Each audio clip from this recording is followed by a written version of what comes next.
ఏమిటి ఇంత లేట్ అయింది? మా అమ్మగారికి నాకు గొడవైంది. ఊహించిందేగా, నువ్వేం కంగారు పడకు. పెళ్ళైతే అన్ని ప్రాబ్లమ్స్ తీరిపోతాయి. చచ్చినట్టు వచ్చి మనల్ని తీసుకెళ్తారు. లేదు, నేను మళ్ళీ ఆ గడప తొక్కనని వచ్చేసాను. ఓకే ఓకే, అవన్నీ తర్వాత మాట్లాడుకుందాం. ముహూర్తం టైం అయింది. రండి రండి. పంతులు గారు త్వరగా కానివ్వండి.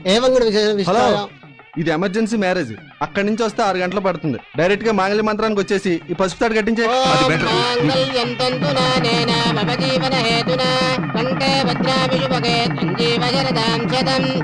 దండలు మార్చుకోండి అమ్మా.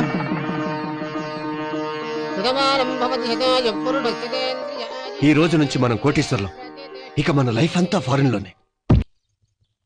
ఇదేంటి ఇక్కడే తీసుకొచ్చారు? మీ అమ్మగారితో మన పెళ్లి విషయం చెప్పి నచ్చజెప్దామని. పెద్దల అంగీకారం లేకుండా మనం పెళ్లి చేసుకోవడం మంచిది కాదు. వద్దు, నేను దాని మొహం చూడను. తప్పు గంగా, కన్నతల్లి మనకు షాప్ పెట్టదు. అది నా కన్నతల్లి ఏంటి? చూసావా, పెళ్లి కాగా నీళ్ళు ఎంత మార్పు వచ్చేసిందో. తప్పు గంగా, నా మాట విను. రా లోపలికి రా. Hi aunty. ఎవరు నువ్వు? మీ అల్లుండి ఆంటీ. అల్లుడా? అవునాంటీ, అరగంట క్రితమే మీ కన్న కూతురిని నేను పెళ్లి చేసుకున్నాను. కన్న కూతురా? నాకు అసలు పిల్లలే లేరే. తప్పంటీ, తెంచుకుంటే తెగిపోయేది కాదు పేగుబంధం. కోపాలు తాపాలు శాశ్వతం కాదు. కాళ్ల మీద పడతాం, కౌగులించుకొని ఆశీర్వదించండి. 10 years నుంచి ట్రై చేస్తున్నాను, నాకు ఇంతవరకు పిల్లలే లేరు. మరి గంగా? ఏమే, మళ్ళీ ఏ మొహం పెట్టుకొచ్చా? పైగా నా కూతురునని చెప్పి ఈ తలమాస నుండి తెచ్చి అల్లుడంటావా? మిసెస్ ఝాన్సీ రాణి, మర్యాదగా మాట్లాడండి. ఈయన మా ఆయన, తలమాసనుడు కాదు, అపర కుబేరుడు, ఆంధ్ర బిల్ గేట్స్. ఏమయ్యా, చూడటానికి టిప్ టాప్ గా ఉన్నావు, పడితే నాలాంటి ఫిగర్ ని పట్టాలి గాని ముష్టి పని మనిషిని పెళ్లి చేసుకుంటావా? పని మనిషా? అవును, 16 ఏళ్లుగా నా ఇంట్లోనే పడేడుస్తోంది. అనాథ కదా అని చేరదీస్తే పొగరికి నన్నే నానా మాట్లాడింది. ఏమిటి గంగా ఇది? అవునండి, ఇన్నాళ్ళు ఈ దిక్కుమాల ఇంట్లో పని మనిషిగా ఉన్నాను. ఇప్పుడు మీరు తాళి కట్టి నన్ను గొప్పింటి దాన్ని చేశారని దానికి కడుపు మండుతోంది. కడుపు మండుతోంది దానికి కాదే, నాకు. నాకే. నువ్వేదో పెద్ద ప్రిన్సెస్ డయానా అనుకుని మెళ్ళో తాళి కట్టాను. నువ్వు నా బేవర్స్ కేసు అనుకోలేదు. ఏంటండి మీరు మాట్లాడేది? నోర్మై, పిచ్చ పిచ్చ డ్రెస్సులు వేసుకొని రోజుకో కారులో తిరుగుతూ అమ్మగారు అమ్మగారు అంటుంటే నీదేదో రాయల్ ఫ్యామిలీ, అమ్మని అమ్మగారు అని గౌరవిస్తున్నావు అనుకున్నాను. ఇలా లేబర్ అనుకోలేదు. వద్దు, ఇక నీకు నాకు ఏ సంబంధం లేదు. మీరు ఇలా అంటే నా పరిస్థితి ఏంటండి? గంగా కదా, ఏ గంగలోనూ దూకు.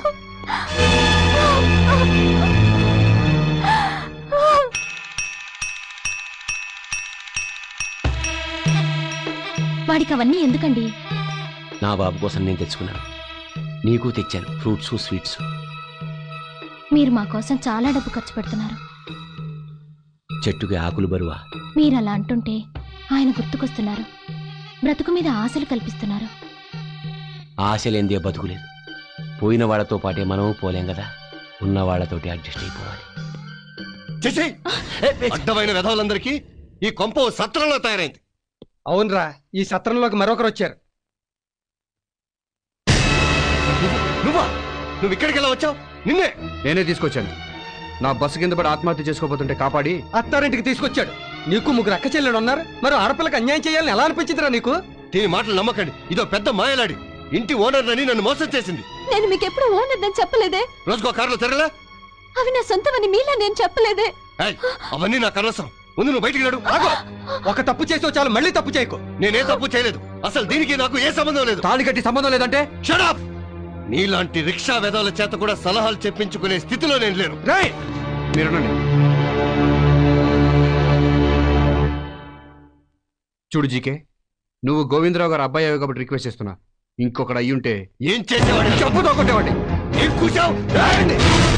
పట్టాపే, ప్లీజ్ ప్లీజ్ పట్టాపే.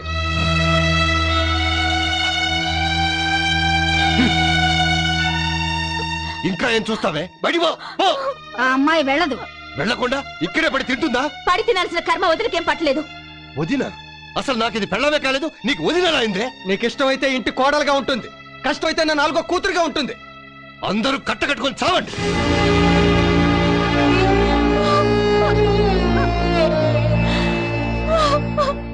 అబ్బే, నేను కొనే ప్రాపర్టీ సందులో గుందులో ఉంటే కుదరదు. మెయిన్ రోడ్డు పక్కన ఉండాలి, అదే నాకు మెయిన్. అందుకే దుబాయ్ నుంచి డబ్బట్టుకొచ్చాను. ఓర్ని, ఇందాక నుంచి పెట్రోల్ వాసన వస్తుంటే ఆటో ఏమో అనుకున్నాను. ఇక్కడి నుంచి అనమాట. మరి సరేగానే దుబాయ్ నుంచి ఎంత తీసుకొచ్చావు? ఓ 10 లక్షల దాకా సంపాదించుకొచ్చావా? అబ్బే, అంత ఎక్కడదండి. 5 లక్షలు లేదు. పోనో లకారం 25,000 తెచ్చాను. ఏదో 25,000 ఇంత బిల్డప్ప. ఈ మాత్రం దాన్ని దుబాయ్ దాకా చూపించుకోవడం ఎందుకు? ఏ పాకి పని చేసినా ఎక్కడ వచ్చేది కదా. భలే చెప్పావా, నేను అక్కడ చేసింది నా పనే. 25,000 వస్తుంది. పోనీ ఎయిర్పోర్ట్ కొంటావా? ఎయిర్పోర్ట్ 25,000 అంత చీప్ గా ఆడతాడేంటి? అబ్బో తెలివైనోడివే. 25,000కి రాదు. ఏదైతే బెటర్. అమ్మో చాందన్ గారు నువ్వెక్కి ఆటోలో వరకు మాట్లాడుకున్నాను. ఎక్కి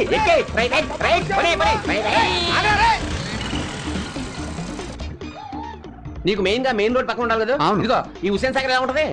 అది కొనుక్కుని నేను ఏం చేసుకోనండి? స్విమ్మింగ్ పూల్ చేసుకో, ఈత కొట్టుకో, ఈత రాదే. కొన్ని రొయ్యలు చెరువు చేసుకో, సెంటర్ లో ఉన్న బుద్ధుడి విగ్రహానికి టికెట్ పెట్టుకో. చేపల కంపు ఇంకేదన్నా చెప్పు, కానీ నాకు మెయిన్ గా మెయిన్ రోడ్ పక్కన ఉండాలి, అది మెయిన్. ఓ పని చెయ్యి, మెయిన్ రోడ్ పక్కన అంటే మా ఇంటి సులభ కాంప్లెక్స్ ఉంటాయి, తీసుకో.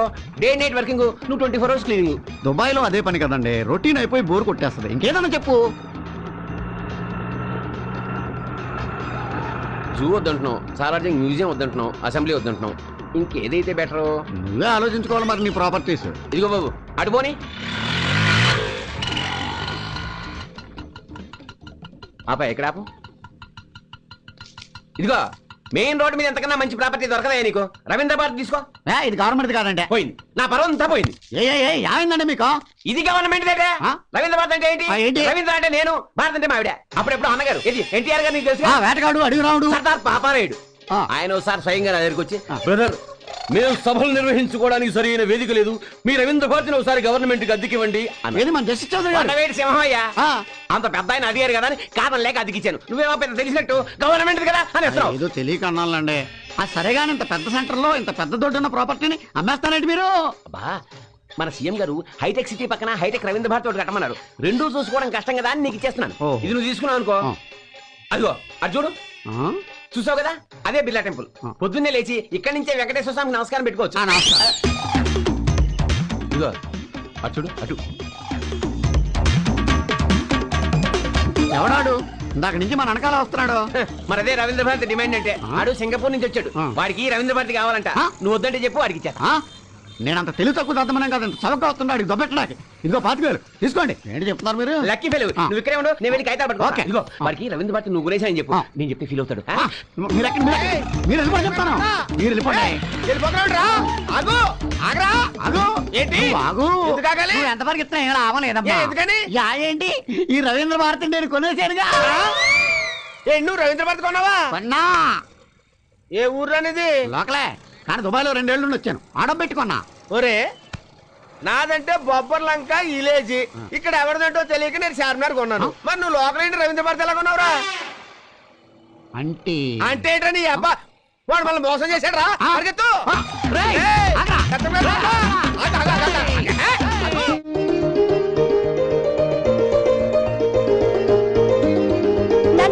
నా రిజల్ట్స్ వచ్చేసానా? క్లాస్ వచ్చిందా? నేను స్కూల్ ఫస్ట్ వచ్చాను. నా బంగారు తల్లి, అయితే నువ్వు నాకు మంచి గిఫ్ట్ ఇవ్వాలి. అలాగే. ఈ రోజు నుంచి చదువు మానేయమ్మా. అవునమ్మా, నువ్వు 10th క్లాస్తో చదువు ఆపేస్తే నీకు ఇంటర్మీడియట్ చదివిన మొగుడిని తెస్తే సరిపోతుంది. నువ్వు ఇంటర్ చదివితే నీకు డిగ్రీ చదివిన మొగుడిని తేవాలి. నువ్వు డిగ్రీ చదివితే పోస్ట్ గ్రాడ్యుయేట్ని తేవాలి. నువ్వు పోస్ట్ గ్రాడ్యుయేషన్ చదివితే నీకే కలెక్టర్నో డాక్టర్నో తేవాలమ్మా. నాకంత స్తోమత లేదు తల్లి. లేదు నాన్న, నేను బాగా చదువుకొని గోల్డ్ మెడల్ని. వద్దమ్మా, ఆడపిల్ల మెడకి గోల్డ్ మెడల్ కంటే పసుపు తాడే అందంగా ఉంటుందమ్మా.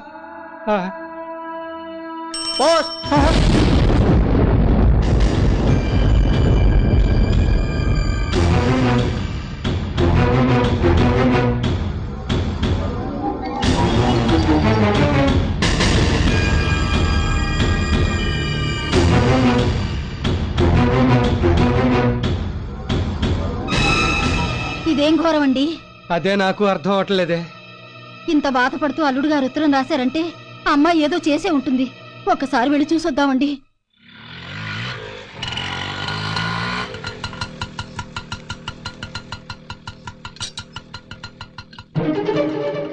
ఇంటికి తాళం వేసింది నాన్న. బయటికి ఏమన్నా వెళ్ళారేమో. నేను అలా మెయిన్ రోడ్ దాకా వెళ్ళి చూసి వస్తాను, మీరు ఇక్కడే ఉండండి. ఓ వచ్చారా? ఏంటల్లుడు గారు, ఇంట్లో తాళం వేసుకున్నారేంటి? నీ కూతురు చేసిన నీచమైన పనికి 10 మందిలో తలెత్తుకు తిరగలేక ఇలా దొంగలా ఇంట్లోనే పడి బతుకుతున్నా. ఏం చేసింది బావా మా అక్క? ఏ ఆడది చేయలేని వెద పని చేసింది. అందుకన్నట్టు పిల్లల్ని కనడం కాదు, వాళ్ళకి మంచి విద్యా బుద్ధులు కూడా నేర్పించాలి. ఆ పాపిష్టి దాన్ని నాకు కట్టుబెట్టి నా గొంతు కోసారు. ఇక నా వల్ల కాదండి. అంత మాట అనుకు బాబు. అది తెలుసో తెలియకో ఏదో తప్పు తెలియక కాదు, తెలిసే కావాలనే ఈ నీచానికి దిగజారింది. తిట్టో కుట్టో దానికి సర్ది చెప్పుకుంటాం. కాస్త సర్దుకోండి బాబు. ఒసే ఒసేయ్ ధనలక్ష్మి, ఎక్కడికి వెళ్తా ఊపుకుంటూ? అది ఈ కొంపలో ఉంటేగా పిలిస్తే పలకడానికి. ఎక్కడుంది? అదిగో ఎదురింట్లో వేరే కాపురం పెట్టుకుంది. వేరే కాపురమా? అవును, నన్ను వదిలేసి బజార్కి ఎక్కింది. వెళ్ళండి, ఆ దిక్కుమాలిన దానికి బుద్ధి చెప్పి ఇక్కడికి తీసుకొస్తారో తీసుకుపోతారో డిసైడ్ చేసుకోండి. అది మాత్రం ఆ ఎదురింట్లో ఉండడానికి వీల్లేదు. వెళ్ళండి వెళ్ళండి.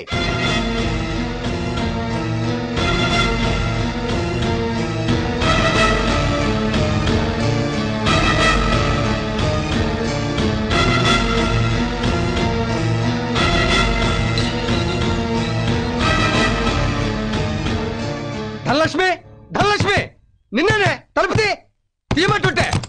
ధనలక్ష్మి,